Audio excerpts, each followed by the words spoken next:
Welcome back to स्पड्रिक health show once again. So मैं सविता और हम एक और एपिसोड लेके आए हैं। जैसे कि आपको पता है इट्स क्रॉसेस 100th सेलिब्रेशन हम बना रहे हैं और अब एक और एपिसोड लेके आए which is dedicated to the practitioners. जैसे कि आपको पता होगा कि पिछले एपिसोड में हमने जाना था कि सिस्टम क्या है, कैसे चलना चाहिए, क्या डायल्यूशंस है प्रैक्टिशनर्स के लिए। तो आज ही हमारे साथ है डॉक्टर विनोद, जहाँ पर हम जानेंगे मोर अबाउट द सिस्टम और कैसे प्रैक्टिशनर्स के साथ ये सिस्टम हेल्प कर सकता है और कैसे चलनी चाहिए। So let's welcome doctor Vinod. नमस्ते डॉक्टर विनोद। नमस्ते सभी को, मेरी प्यार भरी नमस्कार। तो लास्ट एपिसोड काफी अच्छा रहा। जी जी। काफी इंक्वायरीज आई और लोगों ने काफी, उनको लगा कि यस, कई पॉइंट्स उनको बहुत इम्पोर्टेंट बिल्कुल लगे। मुझे भी सविता जी, मुझे कम उम्मीद थी जी क्योंकि हम जर्नली जो एपिसोड्स करते हैं वो आम पब्लिक के लिए, व्यूअर के लिए हम लोग ये शो करते हैं। जी लेकिन हमने जब डेडिकेट किया ये प्रैक्टिशनर्स के लिए तो काफ़ी इंक्वायरीज आई, और यहाँ तक कि मुझे दूसरी बैथियों के में जो प्रैक्टिशनर हैं उन्होंने भी संपर्क किया। जी बिल्कुल। और पहले तो मैं ऐसे ही शुरुआत करना चाहूंगी कि क्योंकि मुझे भी काफी इंक्वायरीज आई, लोगों जी ने सवाल किए कि ये चीजें क्लियर करना, ये पूछना। हम्म। सो पहले तो हम जो हमारे न्यू व्यूअर्स है, जी उससे पहले हम पहले से हमारे न्यू व्यूअर्स के लिए थोड़ा सा आप सिस्टम के ऊपर टच कर दो। बिल्कुल सविता जी, उनके लिए मैं सिर्फ यही कहना चाहूँगा कि ये एक 150 साल से चला आ रहा एक सिस्टम है जी जो कि ओल्ड फिलॉसफी पर, जड़ी बूटियों पर आधारित, मात्र 60 दवाइयों से ही इसके ऊपर चिकित्सा की जाती है, और ये बिल्कुल होम्योपैथिक, आयुर्वेदा, हर्बल से अलग है। जी और स्पज्रिक पहली दुनिया के अंदर लैब कह सकते हैं, दवाइयाँ बनाने की जो विधि है उसको किस तरीके से इस सिस्टम के अंदर पिरोया गया है, कैसे वो दवाइयाँ बनाई जाती हैं। और ये एक्यूट से क्रॉनिक, यानी कि आपके जो डेली जो आपको प्रॉब्लम्स होती हैं, जी छोटी मोटी जो प्रॉब्लम होती है, हेडेक हो गया, पेट दर्द से लेकर आज की जो कॉम्प्लिकेटेड डिजीजेज हैं, कितनी बड़ी बड़ी जो बीमारियां हैं, उसके अंदर भी बहुत सहयोग करती हैं। मेरा कहने का मतलब है कि अगर कोई अर्थराइटिस या कैंसर तक से सफ़र करता है तो जी उसमें भी एक पेशेंट को जो काफ़ी दिक्कत का सामना करना पड़ता है, जी मेंटली तौर पर, फिजिकल तौर पर, तो जी उस पर भी ये बहुत सहयोग करती है। अननेसेसरी क्लेम्स करने के बजाय अगर हम सहयोग करें हर बीमारी में, तो 700 बीमारियां कोई थोड़ी नहीं होती बिल्कुल और कम नहीं होती। तो ये सिस्टम दूसरे सिस्टम के अनुरूप, दूसरे सिस्टम के मुकाबले में बेहतर इसलिए है क्योंकि कम मात्रा में दवाइयाँ हैं जी और बहुत लॉजिकली आपको दवाइयाँ देनी पड़ती हैं। बिल्कुल, यही तो खासियत है साइंस की बिल्कुल। कि कम दवाइयों से कितने डिजीजेस कवर हो जाते हैं, हेल्प कर सकते हैं हम जी जी। जो लोगों को मेंटली, फिजिकली। और बिल्कुल भी इसको ये मैं चिकित्सकों के लिए भी कहता हूँ और आम पब्लिक के लिए भी कहता हूँ जो इसमें ट्रीटमेंट लेना चाहते हैं, क्योंकि जी उन्होंने सब कुछ ट्राई कर लिया है। तो उनको सिर्फ यही देखना है कि स्पज्रिक मेडिसिन और स्पज्री के कैटेगरी है, सिस्टम नहीं है। जी सिस्टम जो है वो 60 दवाइयों के अनुरूप उसका डायग्नोज करने का तरीका और उसका दवाइयाँ देने का तरीका बिल्कुल भिन्न है, बिल्कुल अलग है दूसरे बिल्कुल, सिस्टम से। डेफिनेटली बिल्कुल अलग है। जी तो यही पर डॉक्टर विनोद, एक सवाल मैं पूछना चाहूंगी जी। प्रैक्टिशनर्स के तौर से। ये आप अक्सर कहते हो हाँ। कि हमारे जो यूके यूरोप में है प्योर प्रैक्टिशनर्स है। जी जी जी। तो यहीं पर ही मैं एक सवाल लेके आना चाहती हूँ कि जो हमारे मुल्क में है, हाँ। हमारे भारत में, इंडिया में, वहाँ पर कोई कमी है, वहाँ पर प्योर प्रैक्टिशनर्स नहीं है? नहीं, ऐसा बिल्कुल जो बात मैंने कही जी प्योरेस्ट का मतलब कि ऐसा नहीं है कि हमारे देश में टैलेंटेड या डेडिकेटेड प्रैक्टिशनर नहीं है। इनफैक्ट कि पूरे विश्व को पहला जो सिस्टम दिया गया है जी वो कहीं ना कहीं हमारे देश से ही निकला है। जी और भारतवर्ष से विद्या पूरे भूगोल में, यानी कि पूरे विश्व में फैली है, और ये आज मॉडर्न साइंस मान रही है इस बात को। जी चाहे वो एरोप्लेन की टेक्निक हो, या ज्ञान की बात हो, या कल्चर हो, या सिविलाइजेशन हो। जी मेरा कहने का मतलब ये था कि हम लोग एक मेडिकल प्रैक्टिशनर हैं, और जब मैंने यहाँ पर 25 साल अध्ययन किया तो पाया कि यूके यूरोप में जो सिस्टम है, किसी भी सेक्टर की बात कीजिए, जी आप वो ऑटोमोबाइल की बात कीजिए, आप वो टेक्नोलॉजी की बात कीजिए, यहाँ तक कि गवर्नमेंट सर्विसेज, जी वो सब में आपको इम्प्लीमेंटेशंस दिखेगा। यूके यूरोप के अंदर आपको एक लॉ एंड ऑर्डर दिखेगा। जी आप चाहे वो ट्रैफिक की बात हो या आप आम जो सिस्टम हो। तो मेरा कहने का मतलब था कि अगर हमारे देश में हम रहते हैं और जब हम बाहर यूरोप में आके देखते हैं तो चीज़ें बहुत डिफरेंट नज़र आती हैं, जी बहुत सिस्टमेटिक और लॉ एंड ऑर्डर नज़र आता है। तो उसके दौरान मुझे ऐसा लगा कि यहाँ भी जो चिकित्सक हैं वो भी बहुत प्योर हैं। जी उनका कारण ये है कि मैंने जो पाया वो उन जितने भी कॉम्प्लीमेंट्री प्रैक्टिशनर हैं, नेचुरल जी। हेल्थ थेरेपिस्ट हैं, जो कि मेन स्ट्रीम एलोपैथी जी जो फर्स्ट नंबर पर है, उनसे अलग की बात कर रहा हूँ। जी। कॉम्प्लीमेंट्री मेडिसिन के उसमें आयुर्वेदा आ गई, होम्योपैथी आ गए, हमारे स्पर्जरिक प्रैक्टिशनर आ गए, और उसमें एक्यूप्रेशर आ गए, एक्यूपेंचर आ गए, जी योगा टीचर आ गए। उन सब का एक कॉन्सेप्ट है, उन सब का एक रूल है, रेगुलेशंस है, जी और वो उनको बिल्कुल भी अधिकार नहीं है। ध्यान से सुनिए कि वो उनको बिल्कुल भी ब्लड टेस्ट करने का अधिकार नहीं है। जी उनको स्कैन्स का, एमआरआई का, सीटी स्कैन्स को पढ़ने का, देखने का पढ़ाया ही नहीं जाता। जी देखने का अधिकार नहीं है। सिर्फ और सिर्फ एलोपैथी वालों के लिए कंसल्टेशंस हैं। जी एलोपैथिक वाले ही इसके ऊपर दवाई डायग्नोज करते हैं, और स्ट्रिक्ट लॉ है, इम्प्लीमेंट हो रहा है। अब एक यहाँ पर प्योर क्या हुआ? प्योर ये हुआ कि एक जो प्रैक्टिशनर कंपेयर टू अवर मुल्क, हमारे जी। देश के मुकाबले में अगर वो यहाँ प्रैक्टिस करता है तो सबसे पहले तो उसको पढ़ना पड़ेगा कि डायग्नोज कैसे करना है। जी अब वो डायग्नोज एलोपैथी का तो डायग्नोज ही नहीं यूज कर सकता वो। जी अगर वो आ रहा है तो पेशेंट को ऑलरेडी पता है, पेशेंट को इतनी नॉलेज है कि उसको पता है मुझे क्या बीमारी है, और English is the first language यहाँ, जी तो इंग्लिश के अंदर बात कर रहा है वो। जी और इंग्लिश वहाँ पे तो हमारे मुल्क में तो इंग्लिश एक प्योरिटी मानी जाती है, एक बहुत हाई स्टेटस माना जाता है। जी हालांकि एक अलग बात है कि हमारे यहाँ अपने देश की भाषाओं को, अपने जी। देश की बनी हुई चीजों को वो इम्पोर्टेंस दे रहे हैं। हमारे देश में क्या है कि अपनी भाषा को हम इन्फीरियर समझते हैं, तो वो एक अलग टॉपिक है। कहने का मतलब ये था कि जब एक यहाँ पर हेल्थ प्रैक्टिशनर को आप डिजीज क्या है, जी एलोपैथी की तरह इजी वे नहीं है, आपके पास डायग्नोज नहीं है। ब्लड टेस्ट कैसे पता लगाओगे कि उसका खून कम है, जी कैसे पता लगाओगे कि उसको बहुत प्रॉब्लम है? ये सब एलोपैथी का काम है। जी अब क्वेश्चन आता है कि उसको इन चीज़ों से अलग होना पड़ेगा। अपनी प्रैक्टिस में मैं 25 सालों से प्रैक्टिस कर रहा हूँ, मैंने किसी पेशेंट्स के स्कैन्स और वो नहीं देखे, जी सिर्फ नॉर्मल इंफॉर्मेशन ली है, जी। डाटा कलेक्ट किया है। कि डाटा का मतलब कि इंफॉर्मेशन उसने फॉर्म पे लिखी है कि मुझे डॉक्टर्स एलोपैथी की ये दवाइयाँ खा रहा हूँ, जी जो कि अनिवार्य है। दूसरी बात, हमारी फिलोसफी भी कहती है, कोई भी कॉम्प्लीमेंट्री मेडिसिन जो बॉडी माइंड सोल को मानती है, वो खुद कहती है कि हम ब्लड टेस्ट पे, आप फाउंडर्स की बात कर लीजिए, आयुर्वेदा देखो, वो कहती है हम पल्स नाड़ी परीक्षण करते हैं।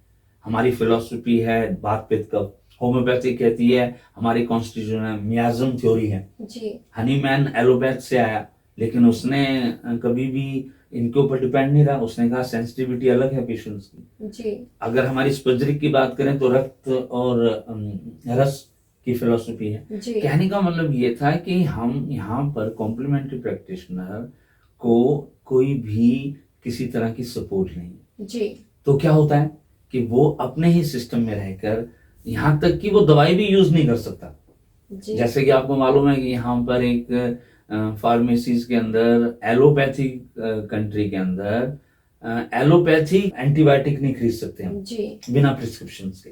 जी कितना स्ट्रिक्ट है। बिल्कुल वो जो डिफरेंस है वो मैं बताना चाह रहा था जी कि हमारे देश में वो जो है आप कहीं से भी कुछ भी खरीद सकते हैं। तो वो डिफरेंस की वजह से मुझे ऐसा लगता है कि यहाँ पर जो भी प्रैक्टिशनर है, जी वो जो प्रैक्टिस करते करते अनुभव प्राप्त करता है, वो प्योर होता है, प्रोफेशनलिज्म होता है। वो अपने ही सिस्टम के अंदर क्लियरली, और यहाँ तक मैं बताता हूँ आपको, जी अपने ही सिस्टम की दवाई दे रहा है, एलोपैथी नहीं दे रहा। अगर आयुर्वेदा है तो आयुर्वेदा ही दे रहा है, होम्योपैथी है तो होम्योपैथी की दे रहा है, स्पर्जरी है तो स्पर्जरी की दे रहा है, मिक्स नहीं कर रहा।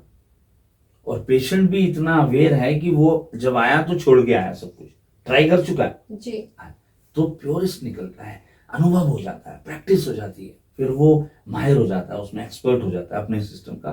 तो मेरा कहने का मतलब था कि आप देख लीजिए हमारे मुल्कों में क्या है कि आप डायग्नोज करवा लीजिए, जी अब वो डायग्नोज लेके आपके पास आ जाएगा सीधा, आप उसको दवाई दे देंगे। तो कहीं ना कहीं वो प्रोग्रेस नहीं हो पा रही, और फिर ये इंडिपेंडेंट रिसर्च भी नहीं हो पाती। जी तो यहाँ पर जो रिसर्च है, डाटा कलेक्टिव है ई साइंस के अंदर, बहुत मैसिव है। बिल्कुल, वेरी इंपॉर्टेंट पॉइंट जी है यहाँ पर। जी तो आपने बहुत अच्छा पॉइंट बताया जी यहाँ जी पर। तो यही पर ही मैं पूछना चाहती हूँ कि आप थोड़ा सा हमको बताइए, आइडिया दो कि जो यूरोप यूके है, जी। यहाँ पर कौन कौन से साइंस माने जाते हैं, और क्या ये साइंसेस हमारे भारत से आए हैं, क्योंकि यहाँ पर भी लोग कंफ्यूज हो जाते हैं। बिल्कुल, मुझे ऐसा लगता है कि अ, पूरे यूके यूरोप में बहुत स्ट्रॉन्ग प्लेटफॉर्म है कॉम्प्लीमेंट्री एंड अल्टरनेटिव मेडिसिन जी का। आपने जिस तरह से कहा कि यहाँ पर कौन कौन से सिस्टम है, जी पहले तो मैं आपको ये बताना चाहूँगा कि एलोपैथी प्रधान देश है ये, यानी कि मेन स्ट्रीम जो है कन्वेंशनल मेडिसिन हैं।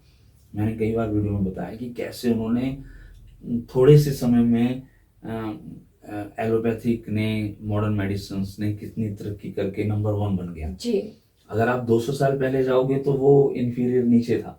जी अब वो कैसे 200 साल के अंदर आया है, तो वो कहीं ना कहीं बाहर के देशों में इसका जो विकास हुआ है, वो एलोपैथिक कंट्रीज के अंदर, सारे यूरोप में क्या पूरे वर्ल्ड में, आज हमारे देश के अंदर भी एलोपैथी का बोलबाला है। जी ये बात अलग है कि हमारे देश एलोपैथी में अपने आप को गर्व समझते हैं ट्रीटमेंट करवाना, और यहाँ पर वो इतना कॉमन हो चुका है कि वो हर्बलिज्म की तरफ जा रहे हैं। जी हर्बलिज्म का मतलब कि नेचर की तरफ।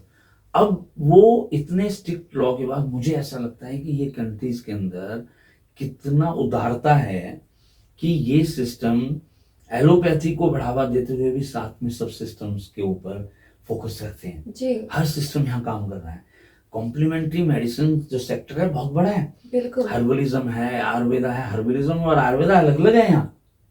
जी हर्बलिज्म का मतलब है आम फूड सप्लीमेंट्स, ओके और आयुर्वेदा का मतलब फिलॉसफी, जी एक मेडिकल सिस्टम है। लेकिन यहाँ पर आयुर्वेदा डीप रूटेड नहीं है। जैसे जी कि एक नाड़ी परीक्षण करने के बाद बहुत ज्यादा दवाइयां यूज की जाती हैं, वैसा यूके यूरोप में मिलेगा नहीं। उसका कारण है कि यहाँ पर most of the minerals based जो मेडिसिन हैं, जी आयुर्वेदा के अंदर जो भस्में बनती हैं, वो तो यहाँ यूज ही नहीं कर सकते। जी उसके अंदर रिसर्च पेपर हैं कि वो डैमेज कर दी है। लो असब जैसे हो गया, या कितने ही प्रकार के जो जहरीले प्लांट हैं वो यूज नहीं कर सकते। उसका कारण है, तो इसलिए वहां पर ये कंट्रीज के अंदर बहुत स्ट्रिक्ट लॉ है। जी अब वो फिलॉसफी रहेगी कि आयुर्वेदा एक आहार विद्या है, एक लाइफस्टाइल है।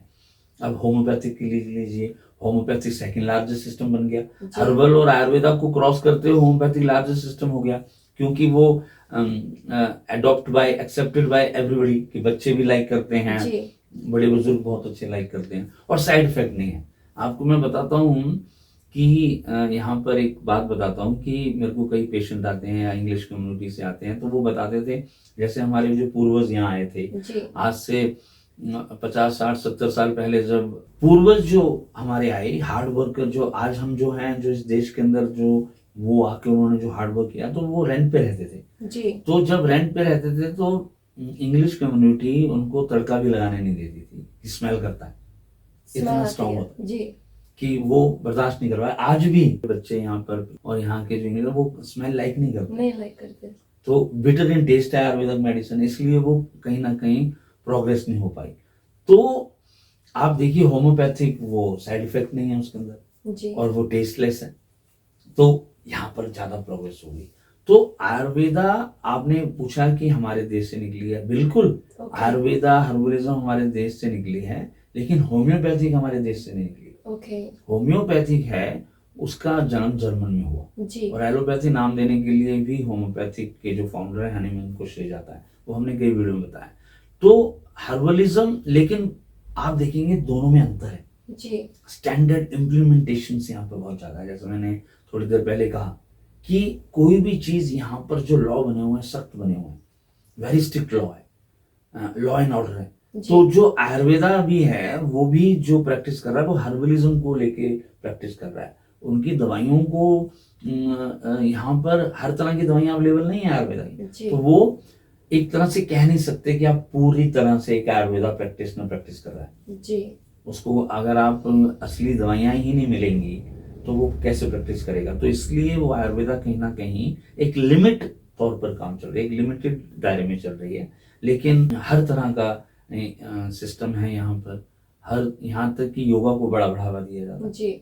आपने देखा होगा, मेडिटेशन स्पिरिचुअलिज्म जो है उसके अंदर, मेडिटेशन के अंदर बहुत बड़ा, और कई कंपनियां तो यूके यूरोप को आके उसके ऊपर काम करने की कोशिश की, लेकिन अनफॉर्चुनेटली जो स्ट्रिक्ट लॉ है, जो साइंटिफिक कम्युनिटी है, वो लॉ स्ट्रिक्ट होने की वजह से अच्छे अच्छे प्रोडक्ट यहाँ पे काम नहीं कर पाते। और होम्योपैथी की तो दवाइयाँ यहाँ बिकती ही नहीं जी। आप यहाँ पर एक रूल्स हैं, वो रूल्स रेगुलेशंस इतने स्ट्रिक्ट हैं कि आपको मेड इन इंडिया में जो अगर मेडिसिन बनी है वो यहाँ पर अलाउड नहीं है, परमिटेड नहीं है, उसके लिए बहुत स्ट्रिक्ट लॉ है।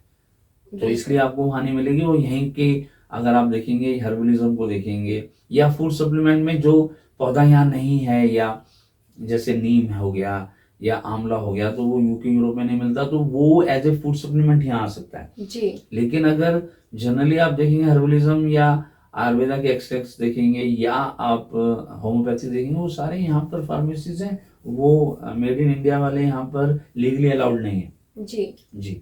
तो ये काफी इम्पोर्टेंट पॉइंट था, खासकर जो हमारे लोग जानना चाहते हैं द जी। डिफरेंस, या कौन से देश में क्या साइंस आया है, कहाँ पर चलता है। जी। तो यही पर ही मैं पूछना चाहती हूँ, मुझे एक इंक्वायरी आई थी अबाउट स्पज्रिक EH साइंस। जी।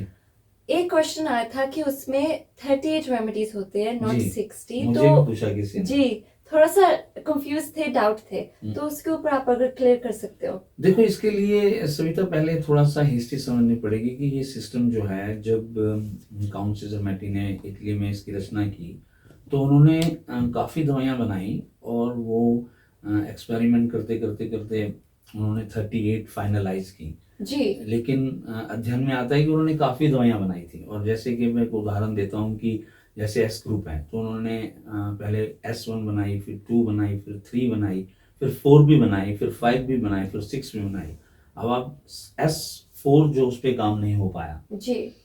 तो उस पर उनको रिजल्ट नहीं आया, तो उन्होंने साइड में उसको हटा दिया, तो वो गैप पड़ गए। जी। जैसे S1 हो गई, S2 हो गई, S3 हो गई, फिर S5 हो गई, S6 हो गई, S7, ऐसे दूसरी जो अगर आप ग्रुप देखेंगे तो जो मेटई साहब हैं उनकी जो मेन रचना है वो 38 है। लेकिन उनके पीछे, जैसे हमने कई एपिसोड में बताया है कि कुछ इस तरह से भ्रांतियां चल पाई, वो काम नहीं हो पाया, सीक्रेट हो गया, लेकिन इन सब चीज़ों का हमने उत्तर दिया है। और वो कहीं ना कहीं जब जर्मन में क्रॉस जी के हाथ में आया तो उन्होंने जब इसको रीस्टार्ट किया तो उन्होंने इंपॉर्टेंस दी 38 मेटई की मेडिसिन को। जी। स्पज्रिक जो आर्ट है, स्पज्रिक मेथड है, वो काउंट सीजरमैटिक का क्लियर नहीं है जी। उसकी पूरी मेथड नहीं है, तो वो कहीं ना कहीं एक हिस्ट्री के अंदर इनकम्प्लीट रहा।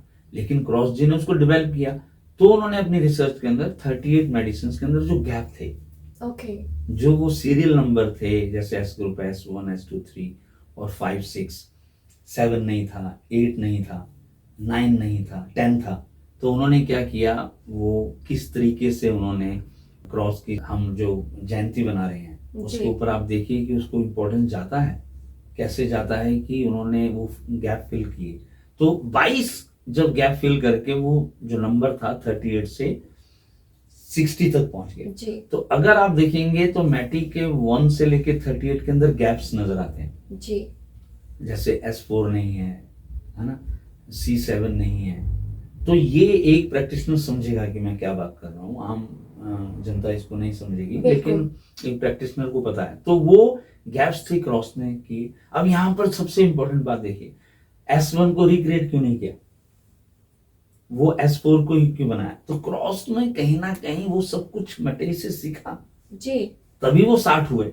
लेकिन उन्होंने कभी भी S1 को रेनोवेट तो किया, उन्होंने उसको फर्दर डेवलप तो किया, लेकिन कभी भी उन्होंने उसी सिस्टम्स के अंदर 60 मेडिसिन का निर्माण 2 दवाइयों को मिला के कॉम्बिनेशन या कंपाउंड क्यों बनाए, जी, एग्जिस्टिंग जो थे, ऑलरेडी जो चल रहे थे, उनको ही मिला के बनाए, तो वो 60 पहुंच गई।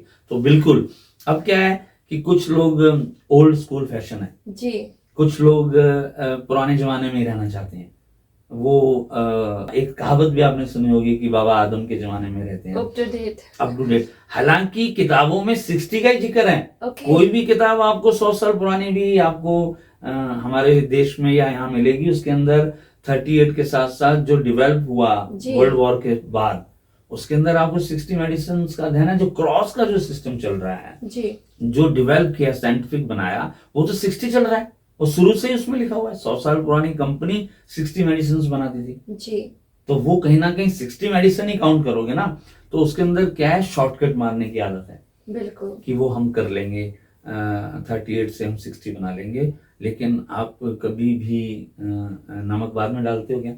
नहीं। चाय के अंदर आप चाय पत्ती बाद में डालते हो? जी। जब वो बन रही होती है उसका स्वाद कुछ अलग है, बाद का उसका स्वाद नहीं है। जी। तो ऐसे ही अगर वो सिस्टम को देखेंगे, 60 का कुछ और ही मजा है। Okay. 60 medicines will cover 700 diseases. That's good. So hopefully ये जो सवाल था लोगों के लिए क्लियर हो गया होगा। जी। तो अब हम मूव ऑन होते हैं जो इलेक्ट्रो वर्ड है, क्योंकि हाँ। ये भी सवाल मुझे आया था पिछले एपिसोड में, आपने थोड़ा सा टच किया था जी जी जी। कि इलेक्ट्रो क्यों है और उसकी मीनिंग, पर अगर आप उसके ऊपर थोड़ा सा क्लियर कर सकते हैं, क्योंकि के प्रैक्टिशनर्स थोड़ा सा मानते हैं कि शायद ये सिस्टम एग्जिस्ट ही नहीं करता। जी जी जी। तो इसके ऊपर आप थोड़ा सा हाँ बिल्कुल, और ये बहुत बड़ा मिसकॉन्सेप्शन है सविता कि ये सिस्टम लोगों को लगता है और प्रैक्टिशनर को लगता है, और मुझे भी कई बार वो आरोप लगाते हैं जी कि ये सिस्टम तो पूरे वर्ल्ड में चल ही नहीं रहा। जी। अरे भाई, जब चल नहीं रहा तो 100 साल पुराना जो स्पजरिक आफ्टर क्रॉस है, जिसको जर्मन फार्माकोपिया कहते हैं, वो किस बला का नाम है? वो तो 1956 से फार्माकोपिया के ऊपर काम चल रहा है जी। और 1978 के अंदर आके फार्माकोपिया बना और उसको इम्प्लीमेंट 1980-85 में हुआ जी। और जर्मन ने उसको बनाया, तब से चल रहा है। और 100 साल पुरानी किताबें ज्यादातर तो यूरोप में लिखी गई हैं, और ये सिस्टम इन्वेंट कहाँ हुआ? इटली और जर्मनी में। जी। तो हमारे मुल्क के ये तो फॉरेन सिस्टम हुआ ना, हमारा स्वदेशी सिस्टम नहीं हुआ। जी। ये तो एक तरह से वेस्टर्न सिस्टम हुआ। लेकिन आपने जो पूछा कि इलेक्ट्रो वर्ड जो मैटी जी ने रखा, उसकी बहुत डीप फिलॉसफी है जी। उसको आम व्यक्त कर पाना बहुत मुश्किल है, और उसको कहीं ना कहीं जो भी आप स्पिरिचुअल देखेंगे या आप कितने ही बड़ी बड़ी साइंस देखेंगे, उनकी जो इन्वेंशन हुई वो टू लिमिटेशन दायरे में हुई। जी। मैंने कई बार बोला। तो मैटी जी के दिमाग के अंदर उस वक्त होम्योपैथी के एक सुपीरियर रेवोल्यूशन थी मेडिकल साइंस के अंदर जी। और लॉ ऑफ स्मॉल डोजेज ने रेवोल्यूशन साइंटिफिक कम्युनिटी को ला दी थी। आज जिसको हम नैनो पार्टिकल से जानते हैं कि नैनो जो एनर्जी फोर्स है, हर सिस्टम कहता है। तो वो कहीं ना कहीं इसके ऊपर आज देखिए, आप अगर आप धर्म की बात करें, संस्कृत की बात करें या सिखिज्म की बात करें, उसमें पीएचडी लेवल पर यूनिवर्सिटीज पे और कितने बड़े बड़े कोर्सेज हो रहे हैं। लेकिन अगर वो आप देखें, एक शब्द देखें तो सिख, संस्कृत, हिंदुज्म, वैदिक, तो आप कहीं ना कहीं ये कहना चाहता हूँ कि जो मैटेज का जो नामकरण था वो कहीं ना कहीं मैटी को और पूरे विश्व को एक क्रांति देके गया जी। उस समय एक नवीन डेवलपमेंट हो रही थी, मेडिकल सिस्टम के अंदर हो रही थी, नेचर के अंदर जो इलेक्ट्रिक फिनोमिना है, वाइटल फोर्स है, जो प्राणा शक्ति है, वो कहीं ना कहीं नेगेटिव पॉजिटिव को रिप्रेजेंट नहीं करती जी। तो मैटी जी ने ये सिस्टम दवाइयों के आधार पर नहीं बनाया था, ये सिस्टम इलेक्ट्रिसिटी जो क्रिएट की थी उन्होंने के आधार पर बनाया था। और सबसे बड़ी बात, वो जब भी कोई नामकरण होता है जी, जैसे बच्चे का नामकरण करते हैं हम, या हम किसी चीज का नामकरण करते हैं, तो उसके ऊपर काफी मंथन चलता है। तो क्या मैटी जी ने मंथन नहीं किया होगा? बिल्कुल। क्या मैटी जी ने नहीं सोचा होगा कि मैं नाम दे रहा हूँ? लेकिन हम जब नाम रखते हैं तो कोई कहीं ना कहीं उसका कनेक्शन तो कहीं ना से लाते हैं ना, रेफरेंसेस कहीं से लाते हैं, तो मैटी जी भी लाए होंगे जी। तो मैटी जी का ये जो नामकरण था, उन्होंने इलेक्ट्रो होम्योपैथी इसलिए रखा क्योंकि होम्योपैथी वाज द रेवोल्यूशन जी। और वो मैटी साहब हनीमैन को इतना मानते थे कि उन्होंने उनको एक्सेप्ट किया, लेकिन उनके अंदर कमियां देखी तो उन्होंने होम्योपैथी को एज सच रखा। Law of dilution, crude form की जो हर्बलिज्म है वो तो हमारे देश ने दी, लेकिन जो पानी के अंदर मिला की प्रथा चलाई वो हनीमैन जी ने चलाई, बिल्कुल सूक्ष्म लेवल पर पानी में देने, डायल्यूशन पर उन्होंने उसको रखा। जो इलेक्ट्रो वर्ल्ड को रखा, उस समय इलेक्ट्रिसिटी का इन्वेंशन हुआ।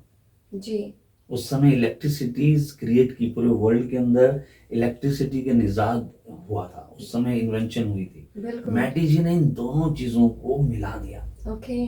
और वो एक रैपिड उसके अंदर असर आता था, जी क्विक रिजल्ट आता था, तो उन्होंने उसको भी देखा।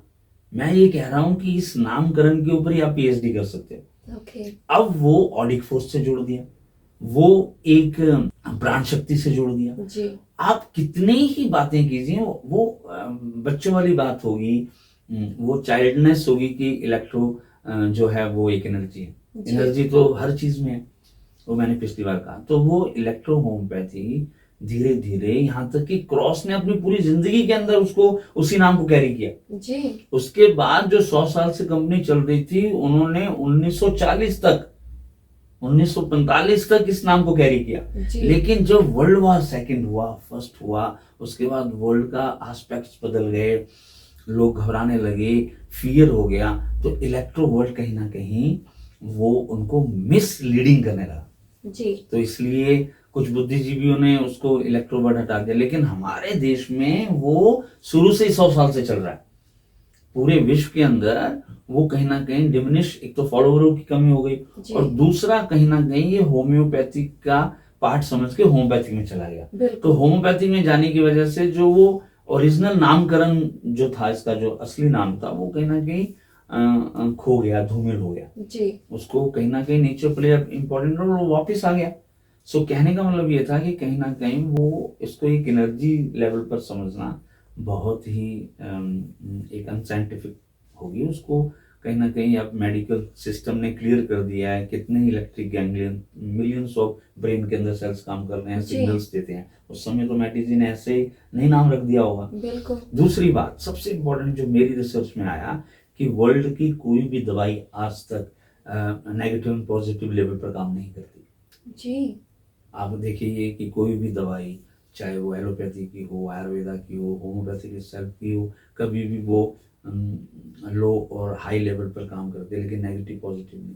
लेकिन ये दवाइयों की डोज जनरेट करती है आज भी नेगेटिव पॉजिटिव, जी। तो लॉ पोलैरिटी पे काम करती है, जो मेन मकसद था जो मैटी जी का। अब रही बात फार्मूले की, आप मुझे बताइए कि आयुर्वेदा के अंदर क्या जो सबसे बड़े धन्वंतरी वैद्य हुए हैं जी। और चरक संहिता जो पढ़ी जाती है, क्या उनके फार्मूले आज चल रहे हैं? क्या एक नवीन जो आयुर्वेदा निकला है, क्या वो उसी के फार्मूलों को यूज करता है? फिलॉसफी को यूज करता है, बिल्कुल। प्रिंसिपल्स को यूज करता है। आयुर्वेदा पूरे विश्व में फैल गई। क्या वो वही 5000 साल पहले जो महाभारता के अंदर, रामायण के अंदर जो दवाई यूज की गई जी आयुर्वेदा से बनी, क्या वही दवाइयां आज हम दे रहे हैं? क्या हमारे रामायण के अंदर जो कितनी बड़ी बड़ी लक्ष्मण को जब जड़ी बूटी दी गई, क्या वही आज चल रही है?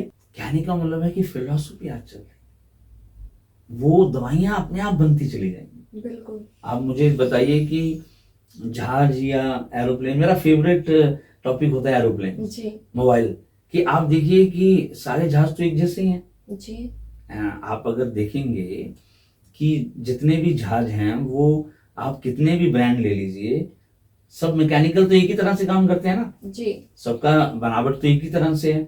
लेकिन एक ट्रैवलर, एक यात्री क्या देखता है? सुविधाएं, फीचर्स, आप क्या दे रहे हो? तो हमारी गलती कहाँ हो रही है कि हम अपना ब्रांड बनाने में नाकाम रहे। जी इस सिस्टम को हमने मिक्स कर दिया। बिल्कुल। अगर आप मोबाइल फोन की बात करें तो सबको आता है कि मुझे ये लेना है, मुझे ये ब्रांड चाहिए, जी लेकिन सारे टेक्निकली मैकेनिकल देखोगे तो सारे जो काम तो सेम ही कर रहे हैं, जी लेकिन वो बनावट देखने में अलग, और उसकी फैसिलिटीज अलग, उसका कैमरा अलग, उसकी जो रिकॉर्डिंग पावर अलग, बिल्कुल। उसका लुक अलग। जी। तो क्या सारी जो इन्वेंशन है सेम नहीं है? एक ही कैटेगरी में डाल सकते हैं, एक ही कंपनी बना सकते हैं? नहीं होता ऐसा। तो हमारे सिस्टम में क्यों सारे आयुर्वेदा अलग है, होम्योपैथिक अलग है, सर्जरी अलग है? जी तो मैटी जी ने भी ये सिस्टम अलग बनाया, उसको क्यों चेंज कर दिया, क्यों उसको मिक्स कर दिया? क्यों एक आयुर्वेदा के नाम से हम बोलते हैं हर्बलिज्म है, वेजिटेरियन पैथी है? नहीं, क्यों नहीं हमने इसकी कैटेगरी की? जी तो कैटेगरीज के अंदर स्पर्जिक पहले नंबर पे आना पड़ेगा।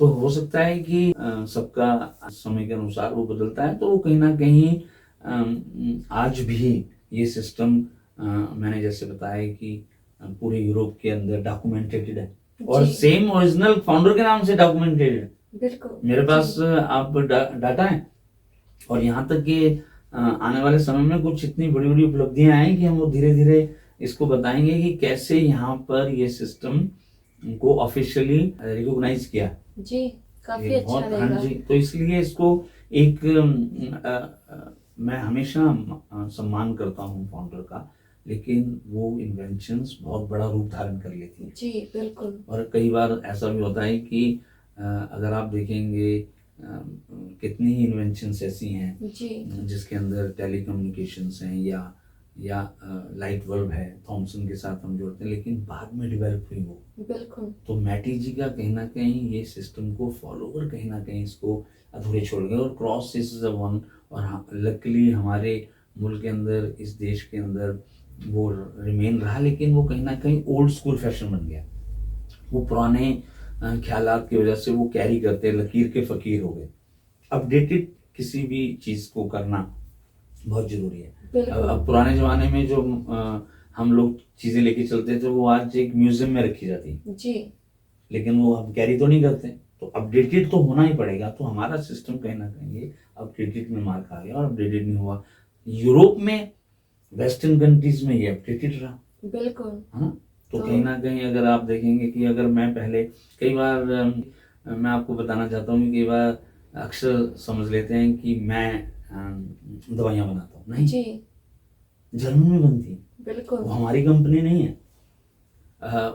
जब मैंने यहाँ पर प्रैक्टिस स्टार्ट की तो मैंने सबसे पूछा कि ये दवाइयाँ हैं, तो वो 100 साल पुरानी कंपनी ने कहा कि ये दवाइयाँ हैं। कोई होम्योपैथ यूज नहीं करता था, जी उसका लिंक सीधा सीधा मेटायो क्रॉस से था। तो वो 100 साल की कंपनियों की दवाइयों से हमने स्टार्ट किया, जी और जब वो कंपनी से हमने स्टार्ट किया तो उन्होंने सारी फिलोसफी हमें वो दी जो मैटी और क्रॉस की है। बिल्कुल। वो दवाइयां मेरे पास आई, वो दवाइयों से हमने प्रैक्टिस स्टार्ट की। फिर धीरे धीरे हमने इसके ऊपर सोचा कि इस सिस्टम के लिए कुछ दिया जाए, वापिस किया जाए। तो वो कहीं ना कहीं एक ये छोटा सा जो सीड, जो पौधा था बड़ा, वो क्रिएटेड, मेरे गुरु डॉक्टर सत्य पॉल ने एक इंटरनेशनल प्लेटफॉर्म क्रिएट कर दिया। जी तो कहने का मतलब ये था कि वो पहले से लॉ थे, पहले से वो एग्जिस्ट करता था, पहले से ही वो दवाइयां अवेलेबल हैं। वो जी जर्मन के अंदर हम सिर्फ लेके उसको कैसे बेनिफिट कर सकते हैं, कैसे मैं अपने चिकित्सक दोस्तों को, कैसे अपने ही कम्युनिटी को दे सकता हूँ, जी और वो भी कम उसको कॉम्पिटिटिव प्राइस में, कि उसको कहीं ज्यादा उसको लोगों को, क्योंकि मैं अपने देश से आया हूँ, मुझे मालूम है कि एक आज की जो स्थिति है वो कैसे है। तो हम लोग कहीं ना कहीं वो कोलैबोरेशन में किस तरह से काम कर रहे हैं और आगे कैसे हम इस सिस्टम को कर रहे हैं। लेकिन इसका मतलब ये नहीं है कि वो सिस्टम मैं ही इसको ऑपरेट करता हूँ या मैं दवाई बनाता हूँ। जी वो एक पहले से ही लॉ है, हमें दिए गए, उसको फॉलो किया। तो अभी आपने बताया कि डिफरेंसेस क्या है, क्या नाम का मकसद था इलेक्ट्रो जी। रखने का, तो ये आपने बड़ा अच्छी तरीके से एक्सप्लेन कर दिया। तो अब एक सवाल आया है प्रैक्टिशनर्स के तौर पर कि जब वो प्रैक्टिस करते हैं, जी जी उनके पास अब क्लाइंट्स आते हैं, जी। पेशेंट्स आते हैं, अब उन्होंने दूसरे सिस्टम्स की दवाइयाँ ले रहे, जैसे एलोपैथी हो गया, आयुर्वेदा हो जी, गया, जी। हर्बल हो गया। तो अब जब वो हमारे पास आएंगे तो हम कैसे ये न्यू सिस्टम, उनके लिए तो नया सिस्टम है, तो कैसे हम उनको इंट्रोड्यूस करें? यही बात हम लोग यूके, यूरोप के अंदर कम समय के अंदर क्यों कामयाब हो गए, उनका कारण यह था कि हमारी जो फाउंडेशन बड़ी स्ट्रांग थी। जी हमने इस चीज को परखा कि वो एक व्यक्ति जो पीड़ित है, वो एलोपैथी ट्राई करके आ रहा है, वो होम्योपैथिक ट्राई करके आ रहा है, आयुर्वेदा ट्राई जी। करके आ रहा है। तो हमने उसको बोला कि आप ये न्यू मेडिसिन, आप ये स्पेसिफिक मेडिसिन ट्राई करो। ओके यहाँ तक कि हमने उसको पुराने जो मेरे इनिशियल्स स्टार्टिंग में मैं पूरा मेटिका जैसे एक्सट्रीमिस्ट फॉलोवर, जी उसका कारण ये था कहीं ना कहीं कि मैं बहुत प्रभावित हूँ और ये नामकरण बदलने की जरूरत नहीं है। जी। लेकिन क्या हो रहा था कि वो होम्योपैथिक समझ रहा था, बिल्कुल। वो इसको कहीं ना कहीं हर्बलिज्म समझ रहा था। तो सर्जरी कैटेगरी के अंदर मैंने उसको बताना स्टार्ट किया कि सबसे पहले तो मैं एजुकेट करता हूँ अपने पेशेंट्स को कि ये होम्योपैथिक नहीं है, ये हर्बल नहीं है। जी और यहाँ तक कि मैं कंपेयर कर देता हूं उनको कि आप जो दवाइयां खा रहे हो उनसे बेटर ये दवाइयां हैं, और उनको नॉलेज देता हूं। उनको मैं यहाँ पर, जो मेरा पहला क्वेश्चन आपका था, प्योर क्यों निकलते हैं, हर चिकित्सा पद्धति का जो प्रैक्टिशनर वो ही कर रहा है। आयुर्वेदा को अपने तरीके से बताता है अपने पेशेंट को, यहाँ तक कि एलोपैथी अपने तरीके से बताती है, सबको पता है। बिल्कुल। होम्योपैथी अपने तरीके से बताया। तो मैंने ये पॉइंट निकाल के अपने बारे में बताया, तो धीरे धीरे पता लगा, यहाँ तक कि सोशल कंपनी मेरे साथ वो मैटी के लेवल पर ही पत्राचार करती थी। जी हमारा जो आदान प्रदान मेडिसिन का होता था वो पूरा ओल्ड फिलोसफी पे ही होता था। मैंने कभी भी इसको नया नाम देने की कोशिश नहीं की। जी तो कहने का मतलब, पेशेंट आया उसको जब मैं बताता हूँ कि आप जैसे मेरा एरोप्लेन वाला, कि अपने ब्रांड को बताइए आप, जहाज तो सब एक जैसे हैं, फ्लाइट तो एक जैसी सब जाती हैं, लेकिन आपकी फेवरेट कौन सी है। तो मैंने अपनी फेवरेट बना के उनको फेवरेट बनवाया जी कि आप इस वाली फ्लाइट पे बैठो, दूसरी फ्लाइट पे बैठोगे तो आप कहीं नहीं पहुंचोगे, इंफीरियर क्वालिटी है। तो मेरा कहने का मतलब था कि हम पेशेंट को गाइड करते हैं, वो सेंटर्स के अंदर गाइड करते हैं कि ये सिस्टम मैटी से चला, क्रॉस ने बनाया, हम लोग इसको लेटेस्ट डेवलपमेंट करें। जर्मन के अंदर ये दवाइयां बनती हैं और यूके यूरोप में बनती है हाई स्टैंडर्ड, जी ऑथेंटिक है।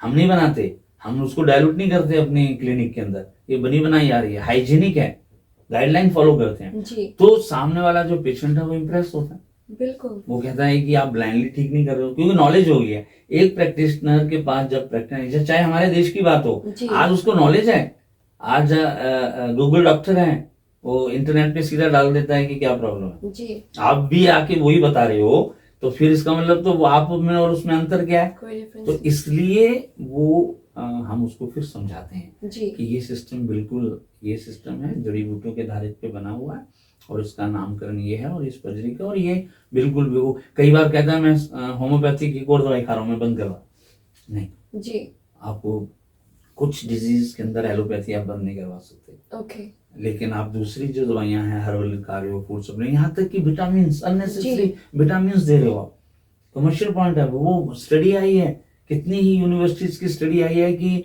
जो मल्टी विटामिन हैं वो कहीं ना कहीं आपको बॉडी में स्टोर हो रहे हैं, एब्जॉर्ब नहीं हो रहे। जी अब आयुर्वेदा को ही देख लीजिए, मैं ये कहता हूँ कि कहीं ना कहीं आयुर्वेदा इस 2.0 कॉपी हो गया। क्यों? क्योंकि वो फिलोसफी तो टैबलेट की थी ही नहीं, जी वो कैप्सूल की थी नहीं। वो पहले आपके पेट में जाएगा, आधा घंटा उस वहां पर उसको ब्रेक डाउन होने लगेगा।